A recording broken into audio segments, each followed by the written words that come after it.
bill. I got everything to lose. Cheat codes, I'm flattered, but I don't need those. I ain't playing by the rules. I ain't playing with you. Show you what these hands are doing. I ain't playing with you. Keep playing, I'ma show you what these hands are doing. We ain't even. Man, submit when you daydreaming. Came needing to eat, I ain't eating in 8 weeks. And my mouth's watering like I stay teeth. And you can't reason with the animal that's loose and my brain's tweaking. You don't really know me. If you think you do get amnesia, got a problem, I'm subtracting you like a mad teacher. I'm that lethal like a threat to a mass preacher. I send you up to Christ if you crossing your act even. Preparation meets opportunity, maybe. Big grade is ambiguity, baby. Too much at stake for your foolery. Today, from Empower Field at Mile High in Denver, it's a special New Year's Eve edition of the NFL on EA Sports.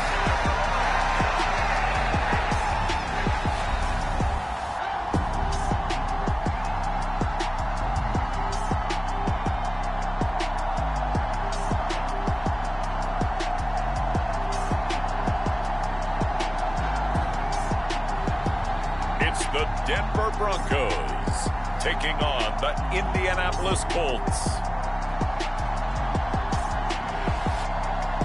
We find ourselves at the foot of the Rockies, Denver, Colorado, for this edition of the NFL on EA Sports. Today, Week 17 is upon us, and we've got a good one in store here, as it'll be the Indianapolis Colts taking on the Denver Broncos.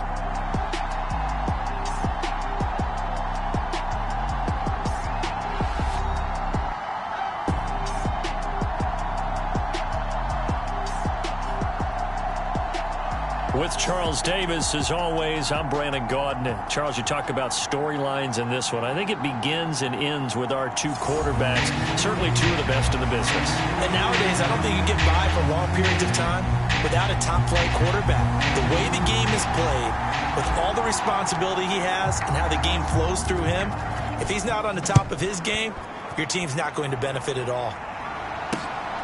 And here comes a return from just beyond the goal line. And they'll get him down right at the 25-yard line, so the same result, but he opted for the touchback. So here are the Broncos now for their opening drive.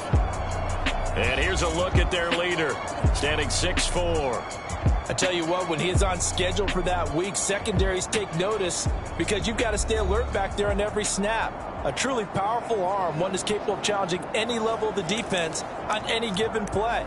That's why so many scouts preach arm talent when preparing for the NFL draft. A quarterback with arm strength to make every throw in the book, he's an asset to have in any offense.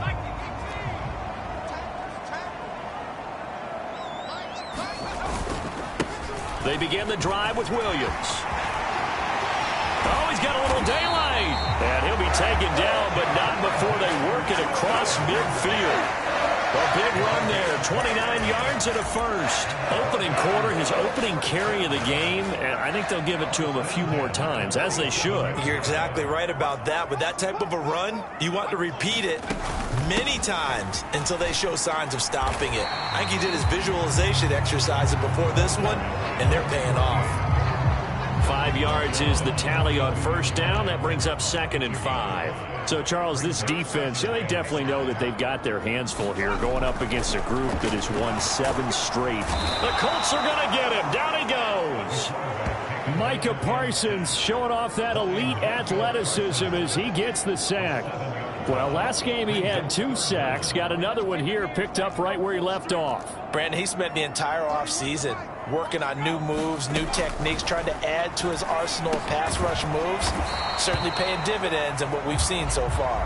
And he'll be brought down at the 48-yard line. They'll get only a yard out of that, and it'll bring up 4th down. How about that strategy there, Brandon? 3rd down. They just said, we've got faith in our tacklers. We'll give you the short stuff, and just decided to protect the sticks. So every time I hear fans telling me tackling's not a part of the game anymore, plays like that, I can clip and save and show them you have to tackle well if you want to be a good defense. And now here's a timeout called by the Colts on the defensive side of the ball. They'll have 2 remaining as we step aside here in this first quarter.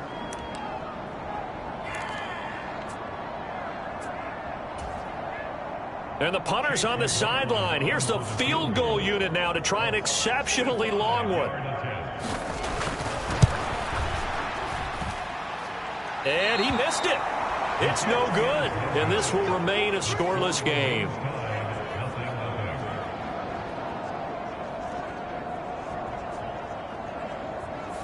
Partner, doesn't seem like it, but that's a tough spot for a kicker. First drive of the game, and they're calling on him. He should be warmed up. He should be into the game, but sometimes it's almost like, oh, what, now already? Can't they put it in the end zone? What's going on here? Yeah, he's probably saying, if you can't get it in the end zone, can you give me a 30, 40-yarder? A long one, and he can't connect. Simply not much more you can ask out of your running back. Over 100 yards. And Coot like me, I loved it because he did it on the ground. A running back taking control of the game. That's what I like to see. Hold on. An old Coot? Coot, C-O-O-T. All right, I'll look that up later. A throw over the middle, taken in. And he'll get this one down near the 20-yard line, just shy of the 20. 22 yards on the catch and run, a first down. Solid catch there for a man who's been so brilliant this year. Worth pointing out, as we were talking about earlier, there has never in the 60-year history of the award been a pass catcher, tight end, or wide receiver that has taken home the MVP trophy. And the best receivers I've talked with, they know that stat, and it drives them crazy because they understand that without a quarterback, they don't make the plays that they make. They also don't feel like they get enough credit for bailing out some of the throws the quarterbacks make. Absolutely. Takes two to tango. Looking to throw on second down. Herndon. Quick hitter here. It's complete. And the Colts are going to have a first and goal as he's taken down at about the 8-yard line. With that grab, he now sits at 200 for his career, and maybe more importantly, a first down. Ready, set.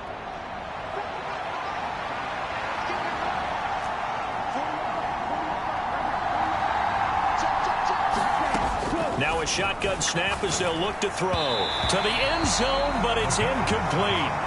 They may be snapping the ball near the goal line, but all you're thinking defensively, keep them out of the end zone.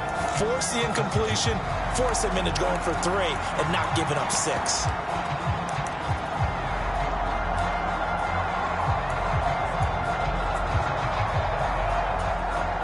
Nothing on first down, so the ball remains at the 8-yard line, second and goal.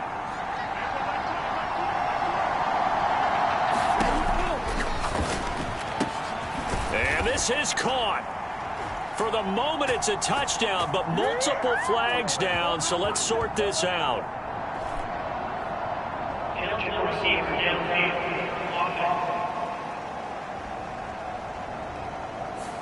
A costly penalty there. A lineman got downfield, and for the moment, that cost him 6 points. They'll send a receiver in motion to the left. And this is caught. For the moment, it's a touchdown, but multiple flags down, so let's sort this out.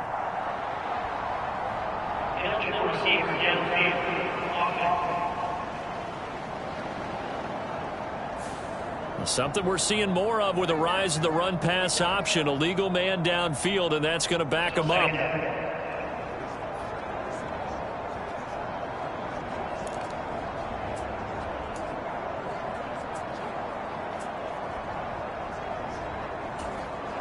we go. Black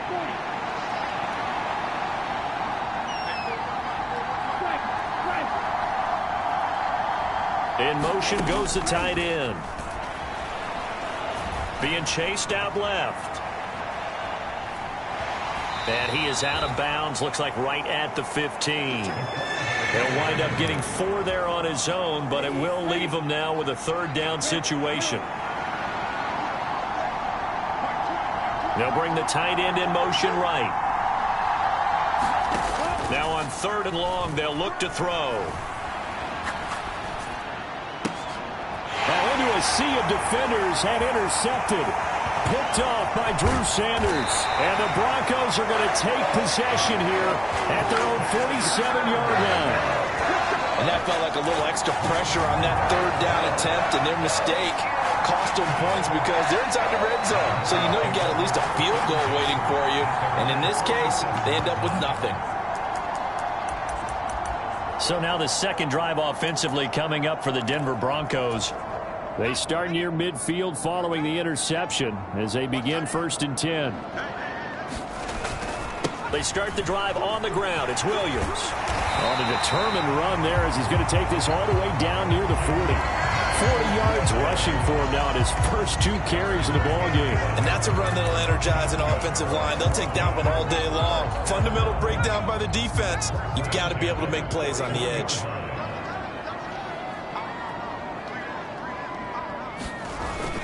They stick to the ground game on 1st down. It's Williams. On a nice burst there as he'll take this inside the 30 to the 28-yard line. That one good for 13 and a Denver 1st down. Well, there's plenty of real estate for him to maneuver on that run, and let's face it, it shouldn't be a surprise. He's one of the better backs in the league. Had to come into this game with the idea, slow him down, otherwise it's going to be a long afternoon. 5 yards on the carry. Good pickup on 1st down. Well, this defense for the Colts, they were fantastic a week ago in that win over Houston. I have to admit, I was extremely impressed by what I saw on tape because they stayed in the face of the quarterback the entire game, ended up getting 4 sacks total, and made it difficult for him to step up and find receivers downfield. Also made it hard for him to escape the pocket and run. That one, a 1st down pickup of 8.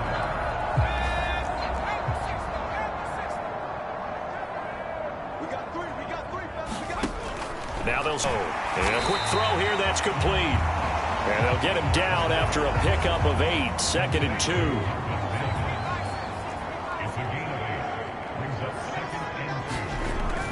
Back to throw here.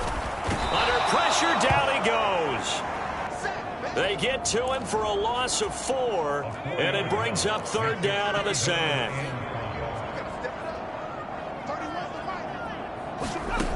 They'll look to throw here. Toward the end zone, but that's going to wind up incomplete. Well, anytime he reads man coverage, I don't think it's going to be the only time he'll try and hit that route to the outside in this game. He'll test the perimeter, but that time, they were up to the challenge. And his kick is right there. It's good. And the Broncos, the first to grace the scoreboard. It's 3-0.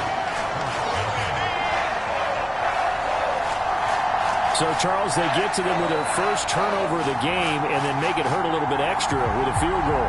And anytime you give the ball up, what's the first thing a coach tells his defense? Don't let them score off of this. You've got to put out the fire. In fact, in 2021,